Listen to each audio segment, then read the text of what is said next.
Buenas tardes, ¿qué tal? Es tiempo de temas del día. Yo soy Michelle de Melo y le acompaño a revisar las causas y consecuencias de los temas más destacados en la pantalla de Telesur, pero también en redes sociales. Y es justamente para allá donde vamos en nuestra cuenta en Twitter para revisar nuestra pregunta del día. Ahí la tenemos en pantalla. Bolivia, 10 días en huelga general. Movimientos sociales exigen la renuncia de Yanine Áñez, la presidenta de facto, pero establecen el día 11 de octubre como fecha límite para levantar bloqueos. ¿Podrán los bolivianos celebrar elecciones generales en 2020? Ahí está la pregunta. Esperamos por su opinión, por su respuesta. @Medemelo Telesur, @Temas Telesur y @Telesur TV.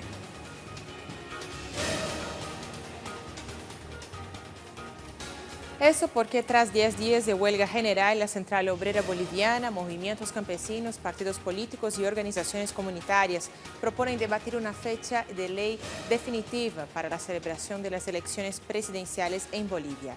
El pueblo propone el 11 de octubre como una fecha inamovible, mientras que el gobierno de facto y el Tribunal Electoral insisten en el 18 de octubre. Las causas y consecuencias de este conflicto son nuestro primer tema del día. Con el bloqueo de más de 100 carreteras a nivel nacional y la orden del gobierno de facto de desplegar el ejército en las calles en los departamentos de La Paz, Santa Cruz y Cochabamba, se elevan las tensiones en toda Bolivia. Todo esto luego de que el Tribunal Supremo Electoral modificara en los últimos 3 meses hasta 4 veces la fecha de los comicios, mientras movimientos sociales y políticos exigen la renuncia de la presidenta de facto, Yanine Áñez.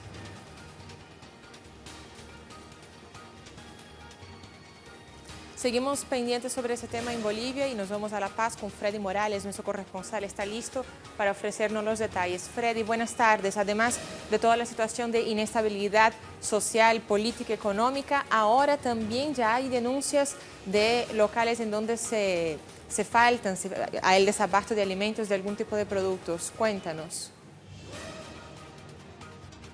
Hola Michelle, buenas tardes. Aquí estamos en la Plaza Murillo, detrás de mí a la Asamblea Legislativa, el edificio de la Asamblea Legislativa. En el Senado, en unos minutos empezará a debatirse ya el proyecto de ley que ha sido consensuado por las 3 bancadas que están representadas aquí en el Legislativo de Bolivia, que han llegado a un acuerdo sobre las elecciones nacionales. Y ese acuerdo se reflejará en el proyecto de ley que empezará a tratarse en nada más que minutos. ¿Qué dice el acuerdo? Que las elecciones se deben realizar hasta el 18 de octubre como fecha máxima, como fecha extrema, el 18 de octubre de este año, para facilitar que el gobierno que resulte electo en las urnas pueda posesionarse este año como está determinado por una ley también. De modo que esta es la información de último minuto que podemos transmitir a nuestros televidentes. Hay un acuerdo político en la Asamblea Legislativa de Bolivia y en unos minutos empieza a aprobarse en el Senado la ley que determina las elecciones hasta el 18 de octubre. Además, este proyecto de ley involucra a los veedores y garantes internacionales y nacionales, Naciones Unidas, la Unión Europea, a nivel nacional la Iglesia Católica, Derechos Humanos, la Defensoría del Pueblo, las principales instituciones internacionales y nacionales van a ser partícipes, van a estar involucradas en esta ley que, insisto, ha sido acordado por todas las fuerzas políticas representadas en el Legislativo y que empezará a tratarse en unos minutos. Se espera que hasta esta noche sea aprobado este proyecto de ley, inmediatamente remitido a la Cámara de Diputados para que mañana en el transcurso de la jornada también sea aprobada por la Cámara de Diputados y luego remitida a Palacio de Gobierno para su promulgación. Freddy, acláranos algo. La Central Obrera Boliviana ha sugerido... Sí, te escuchamos, Freddy. Acláranos algo. Así que puede ser aprobada la ley entonces hoy mismo en el Senado, luego pasa para la Cámara. Ahora, los movimientos sociales, ¿qué dicen sobre los bloqueos de carreteras en caso de que esa ley sea aprobada? Hace unos minutos también terminó una reunión de la defensora del pueblo a nivel nacional, la señora Nadia Cruz, con los dirigentes de la Central Obrera Boliviana precisamente para hablar de este tema. No trascendió si la Central Obrera ha admitido ya la posibilidad de que bajo esta redacción, que la ley diga hasta el 18 de octubre, la Central Obrera Boliviana estaría dispuesta a suspender los bloqueos. Recordemos que en una rueda de prensa al mediodía de hoy, la Central Obrera hizo conocer que pedía que las elecciones se realicen el 11 de octubre, es decir, una semana antes. Entre tanto, todavía no hay reacciones de, por ejemplo, los puntos de bloqueo, porque debemos recordar de que no hay una posición unánime en los puntos de bloqueo. Por ejemplo, en el altiplano boliviano, en el altiplano de La Paz, hay puntos de bloqueo donde campesinos aymaras mantienen una posición mucho más radical, que es la exigencia de renuncia del gobierno de facto. De modo que aquí empieza un proceso de aprobación de la ley y esto llevará, entiendo, un tiempo todavía, unas horas, nuevas negociaciones para definir si los bloqueos se levantan parcial o totalmente. Bueno, Freddy, muchísimas gracias. Así que son minutos y horas decisivas en Bolivia. Seguiremos al pendiente y seguramente retomaremos contacto contigo siempre que necesario. Muchísimas gracias por el reporte tan completo, Freddy. Y diversos movimientos sociales en Bolivia denuncian que esta postergación de las elecciones bajo la presunta amenaza de la pandemia en realidad esconde el objetivo de perjudicar al MAS y PSP.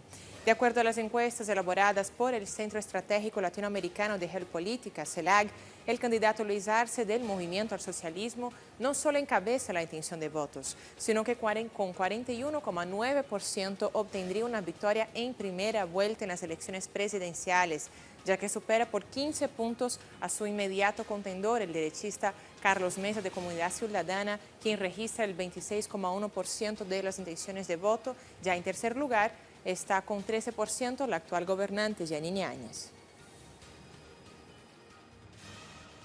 Tras el anuncio de la tercera modificación del calendario electoral en Bolivia la semana pasada, diversas manifestaciones en rechazo a la medida se han suscitado. Veamos. El 3 de agosto, después de un cabildo abierto realizado en el Alto La Paz, la Central Obrera Boliviana llamó a un paro general y bloqueos en todo el país. La convocatoria fue hecha a todas las organizaciones sociales de los 9 departamentos de Bolivia. A medida que transcurrían los días y se incrementaba la tensión, también aumentaba el número de bloqueos en las carreteras, los cuales abarcaron al menos 6 de los 9 departamentos. Para el día jueves se realizó un encuentro entre la Central Obrera Boliviana y otros sectores afines con el Tribunal Supremo Electoral para buscar una solución al conflicto. Tras el fracaso de este encuentro, se rompió el diálogo entre el gobierno y los movimientos sociales, y la Central Obrera anunció la profundización de las movilizaciones en todo el país. Las elecciones en Bolivia estaban previstas en principio para el 3 de mayo, fueron aplazadas para el 6 de septiembre y por último para el 18 de octubre.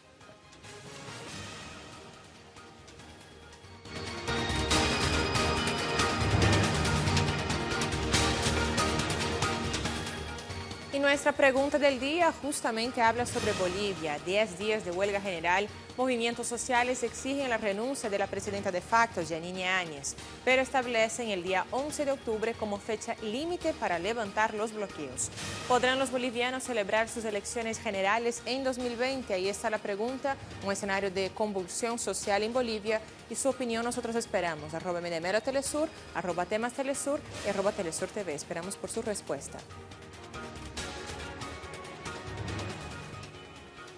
Y nuestra imagen del día de hoy nos lleva hasta Brasil. La sede del Congreso Nacional del país se vistió de un peculiar color verde para recordar y homenajear a las víctimas de la COVID-19, que ya llegan hasta el momento a 100.000 personas, más de 100.000 personas. En este edificio se proyecta justamente esa cifra, que ya supera las 103.000 decesos en todo el Brasil por la pandemia de la COVID-19, convirtiendo así el país como el segundo en el mundo a romper la barrera de los 100.000 fallecidos. Con estas imágenes hacemos nuestra breve homenaje. Nos vamos a una pausa de temas del día. Ya regresamos.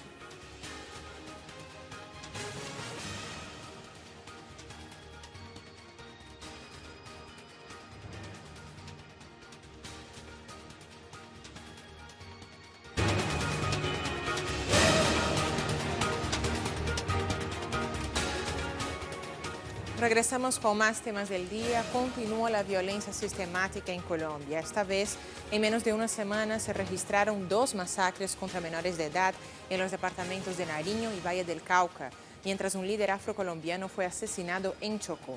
Esto y más en nuestro segundo tema del día. Autoridades locales de Cali informaron que una masacre en el oriente de la ciudad fueron asesinados 5 jóvenes, todos con edad entre 12 y 18 años, fueron encontrados en el barrio Llano Verde, en un cañaveral a la altura de un puente que conduce a un antiguo vertedero de basura.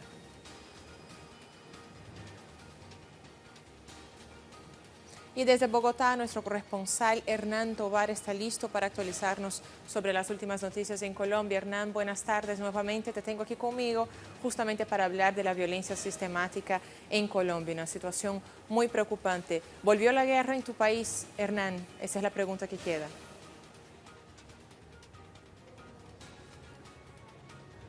Michelle, televidentes, un saludo para ustedes. Sí, efectivamente, una espiral de violencia que no cesa y que se hace más presente en los territorios, digámoslo, donde no hay presencia del Estado.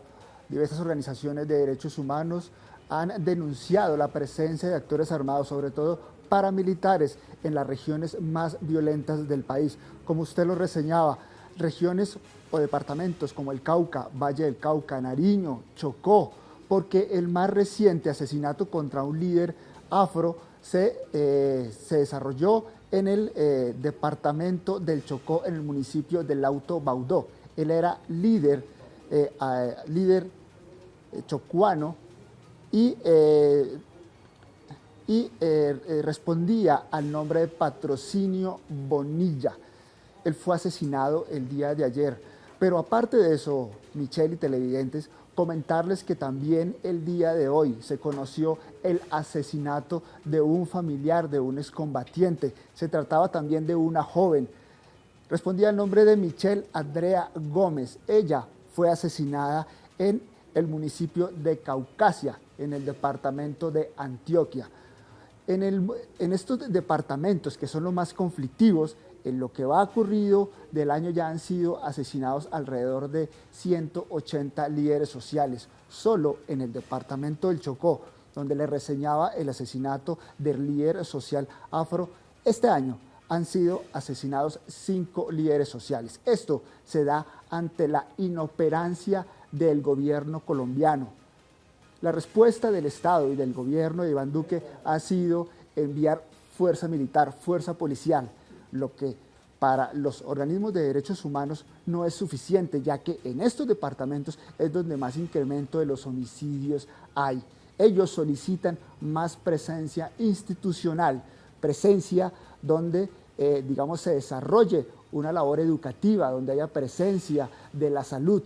Pero no solo con la presencia militar se van a disminuir esos índices de violencia que tienen una crisis humanitaria a Colombia. Michelle y televidentes. Hernán, además de eso, como bien comentas, los principales casos están justamente en zonas donde hay un conflicto entre los paramilitares, entre narcotraficantes y a veces, muchas veces, entre el mismo pueblo organizado que quiere estar allí cultivando y haciendo su vida. Sin embargo, en todo esto también estaba contemplado en los acuerdos de paz firmados en 2016 que se vienen haciendo tristes en los últimos años.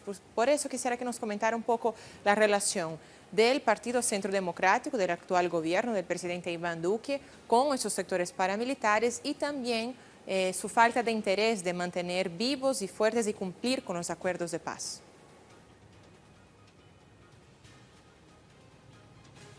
Sí, Michelle, precisamente antes de que el Centro Democrático llegara al poder con Iván Duque a la presidencia, dijeron que no veían viable los acuerdos de paz porque se beneficiaría a algunos guerrilleros. Esto no fue visto con buenos ojos por parte de este partido de gobierno actualmente, y aseguraron que iban a hacer trizas los acuerdos de paz. Lo que han hecho, digamos, es llevar una política en la que ellos tratan de mostrarle a la comunidad internacional que los acuerdos se están cumpliendo, pero otra cosa se ve reflejada en las regiones. No se ha implementado la reforma rural integral, no se ha implementado la sustitución de cultivos ilícitos, que es otro factor que genera violencia, porque a partir del desarrollo y el cultivo del desarrollo de los cultivos ilícitos, pues giran en torno a economías ilegales y también actores armados que se lucran de esas economías ilegales, y donde queda en medio de esa disputa el campesino. Así que a partir de esta situación pues se han generado diversos enfrentamientos entre lo que la política que ha desarrollado el gobierno y lo que solicitan los campesinos en las regiones. Bastante presencia paramilitar, inclusive, Michelle y televidentes, comentarles que las comunidades han denunciado que existe una especie de silencio cuando se cometen estos hechos de barbarie por parte de los paramilitares, donde la policía, si bien puede saber de dónde son o de dónde provienen los móviles, no hace nada. Hay una especie de complicidad, aseguran las comunidades y los defensores de derechos humanos en este desarrollo violento y este reaparecer paramilitar en las regiones, Michelle. Hernán, eso sin comentar las tropas estadounidenses que también se mantienen en territorio colombiano y fueron motivo ya de denuncia de muchos campesinos. Muchísimas gracias por tu reporte tan completo. Seguiremos al pendiente de la situación de Colombia. Gracias, Hernán. Ahora les hablamos de otros temas que también son noticia. El tema en un tuit.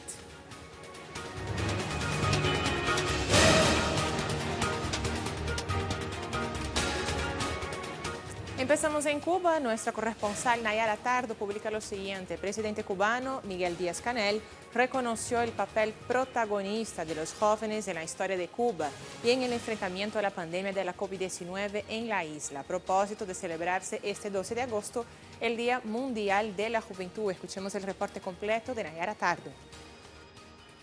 A propósito de la celebración por el Día Mundial de la Juventud, este 12 de agosto, el presidente cubano Miguel Díaz-Canel reconoció el papel protagonista de los jóvenes cubanos en la historia de Cuba y en el enfrentamiento a la pandemia de la COVID-19 en el país. Desde que se reportaron los primeros casos de COVID-19 en Cuba, los jóvenes se han incorporado de forma voluntaria a las labores de apoyo a centros de aislamiento, a instituciones sanitarias, entre otras labores. En 1999, la Asamblea General de la Organización de Naciones Unidas designó al 12 de agosto como el Día Internacional de la Juventud, siguiendo las recomendaciones de la Conferencia Mundial de Ministerios de la Juventud. Una celebración anual que busca promover el papel de la juventud como socia esencial en los procesos de cambio y generar también un espacio para crear conciencia sobre los desafíos y problemas a los que estos se enfrentan en el mundo. Recientemente, la oficina del Fondo de Naciones Unidas en Cuba reconoció la labor responsable, altruista y solidaria de los jóvenes del país en el enfrentamiento a la COVID-19. Los representantes en Cuba de la Agencia Especializada de Naciones Unidas destacaron que ha sido y es vital contar con adolescentes y jóvenes para la implementación de estrategias de promoción de salud, sobre todo en situaciones de emergencia como las que ha impuesto el nuevo coronavirus en el mundo. De Cuba nos vamos a Ecuador con Denise Herrera desde Quito. Nos da el reporte completo sobre la detención del expresidente Abdalá Bucaram, que ha generado diversas reacciones justamente porque el expresidente es acusado por una serie de crímenes. Escuchemos el reporte completo de Denise Herrera. Se confirmó hoy la detención del expresidente Abdalá Bucaram por el presunto delito de delincuencia organizada. Así lo confirmó en su cuenta oficial Fiscalía. Abdalá Bucaram fue detenido en su domicilio en Guayaquil. Al mismo tiempo, esta detención fue retransmitida en vivo por un canal local, Teleamazonas, lo que ha generado diversas críticas. Diferentes sectores han dicho que si bien es importante hacer seguimiento a los casos de corrupción durante la pandemia de la COVID-19, esta intromisión y violación de derechos humanos de la intimidad de una persona también ha generado críticas. Inclusive la propia ministra de Gobierno, Ana Paula Romo, ha emitido un tuit en su cuenta oficial diciendo que ha enviado 2 cartas, una a la Policía Nacional y otra al canal Teleamazonas, por este seguimiento y esta exposición de una figura involucrada en un caso tan sensible para el Ecuador.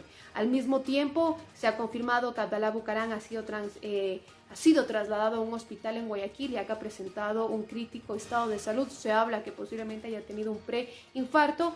Se espera que luego de todos los análisis médicos, Abdalá sea trasladado a la ciudad de Quito, donde aquí comenzará seguimiento a esta causa y se podrá hacer la formulación de cargos. Ahora lo que no queda claro es que estas investigaciones contra Bucaram y su familia también parten a raíz de la detención de 2 extranjeros, 2 israelíes en Ecuador. Uno de ellos recientemente se confirmaba su asesinato en una de las cárceles de Guayaquil, lo que presuntamente se estaría inculpando a la familia Bucaram, ya que uno de ellos declaró haber entregado los insumos médicos al hijo del expresidente Abdalá Bucaram, Jacob Bucaram. Recordemos que los hijos de Bucaram están involucrados en casi todas las causas de corrupción en los hospitales públicos y quienes inclusive no se encuentran en el país. De Ecuador nos vamos al sur del continente, en Chile. Paola Dragnik hace muy poco tiempo publicaba lo siguiente: ahora realizan ceremonia fuera del hospital para enviar apoyo al Machi Celestino Córdoba, quien hace más de 90 días se mantiene en huelga de hambre y tiene un estado de salud grave. Escuchemos el reporte de Paola Dragnik. Hasta el Hospital Intercultural de Nueva Imperial en el sur de Chile están llegando distintas comunidades desde todos los puntos del territorio mapuche conocido como el Hualmapu. Realizan ahí una ceremonia mapuche para darle fuerza o nehuen a su líder espiritual, el Machi Celestino Córdoba, que ya cumple más de 100 días en huelga de hambre en ese recinto hospitalario. Mientras tanto, adentro, un machi también acompaña al Machi Celestino Córdoba en esta ceremonia, que además se hace a la espera del fallo de la Corte Suprema, que tendría que pronunciarse en las próximas horas respecto del recurso de amparo puesto en favor del Machi para que éste pueda ir a su comunidad y así cumplir con el convenio 169 de la OIT.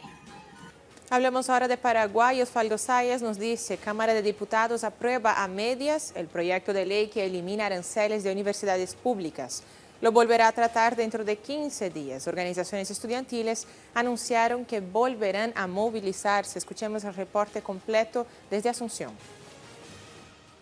Estudiantes de universidades públicas se movilizaron hoy en el centro de la capital paraguaya, Asunción.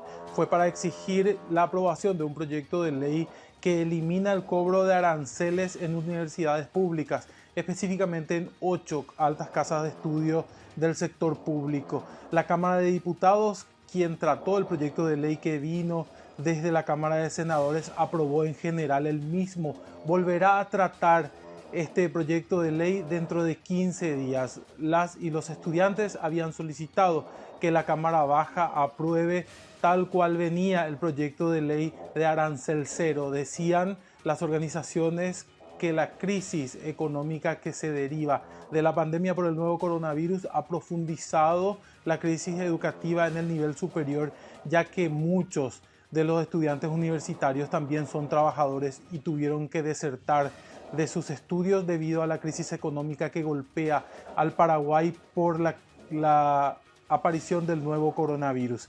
Anunciaron los estudiantes que volverán a movilizarse, que estarán atentos a lo que los diputados vayan a decidir. Los diputados llamaban a un diálogo a los estudiantes para ver cómo se hacía viable este proyecto de ley de arancel cero. Según decían las organizaciones estudiantiles, ellos no quieren una gratuidad a medias o que el proyecto sea cercenado. Reivindican el derecho a la educación superior de todas y todos los jóvenes en Paraguay.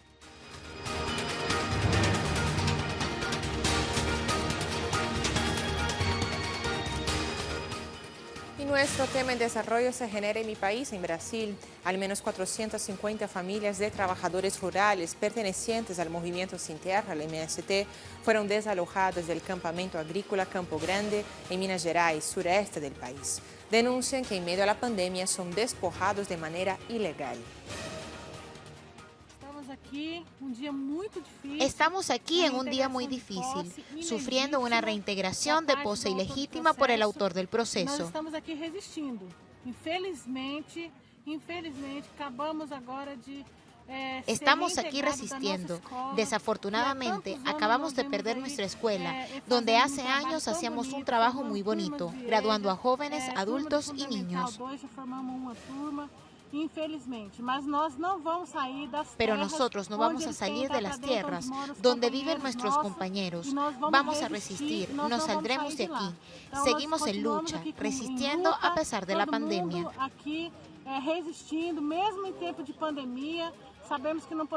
Sabemos que no podemos generar aglomeraciones. Nos estamos cuidando y vamos a resistir por nuestros compañeros. Denuncia importante que hace el MST de Minas Gerais. Y desde Río de Janeiro, nuestro corresponsal André Vieira nos ofrece más detalles. André, buenas tardes.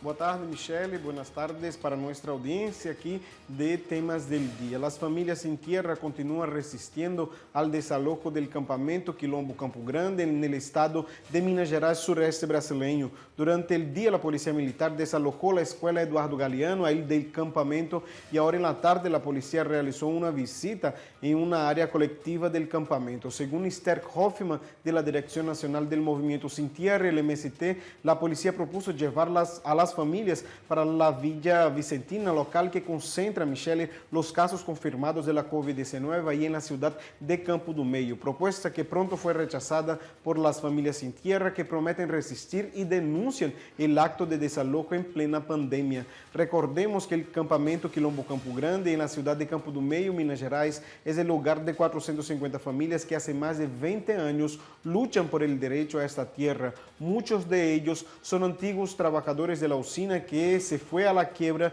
y hoy este lugar es una referencia en la producción de alimentos saludables y del café Guaí. Brasil, Michelle, es el segundo país más afectado por la pandemia en el mundo. Una de las principales recomendaciones es quédate en casa, pero esto no es un obstáculo para que se cumpla con el desalojo ahí del campamento Quilombo Campo Grande. Michelle. Así es, André, ¿cómo quedarse en casa si no se tiene casa? Bueno, seguimos al pendiente de la situación y de la noticia que sigue en desarrollo en Brasil, pero de inmediato revisemos nuevamente nuestra pregunta del día.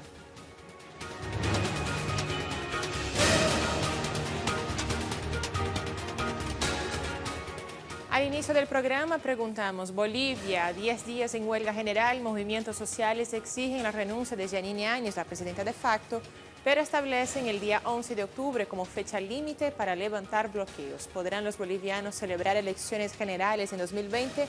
Ahí está la pregunta y tenemos una respuesta. Juan Antonio Ramos dice lo siguiente: el malestar generado por la mala gestión durante la pandemia del gobierno de facto y la decisión del TSE de aplazar elecciones ha hecho que el país lleve 10 días en huelga. Antes de que se acabe 2020 habrá elecciones sí o sí, porque de lo contrario el país convulsionará totalmente. Ahí es la opinión de nuestra audiencia sobre la situación en Bolivia. Y así, con su opinión, con todos los datos y lo más destacado, las causas y consecuencias de los temas del día, finalizamos esta emisión. Muchas gracias por acompañarnos y hasta la próxima.